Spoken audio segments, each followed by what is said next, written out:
where we would stock the hand soap, and guys, every morning, that was me, Tom Schreiner, a guy named Ronnie Mraz that retired, I think, about 15 years ago, and a guy named Bob Peck.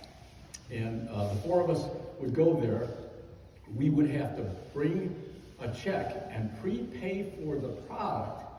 The hand soap was in 12 packs, I believe, of 4.5 pound containers, kind of like our 150 is currently, the waterless soap that we make.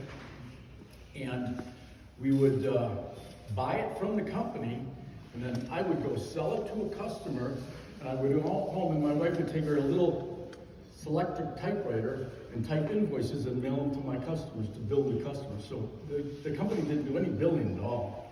Well, that was really, really cumbersome, because it got to a point where you were spending more time making deliveries than you were selling the orders. You would go in a place, you'd make a sale, then you go buy the product, and you deliver it, and you have to bill them for the end. It was really different. So then finally we got a little teeny warehouse on Landmeyer Road in Elk Grove Village, right just off of Landmeyer and Bussey Road. We rented a little 1,200 square feet warehouse with one ground level door, no dock, one minute. So we rented that. That was pretty good. We had a little forklift, and my brother Christopher was in the warehouse on the forklift. And that worked until one day, one of the guys in the warehouse somehow got carried away with the forklift.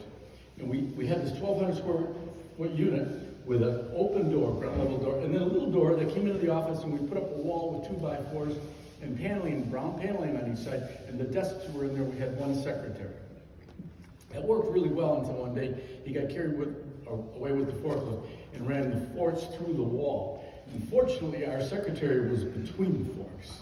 So, this isn't going to work either. And the other thing that was wrong with that facility was it was real low property.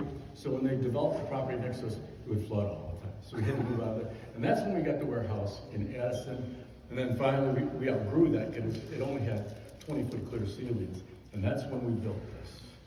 Right. This has worked out really well.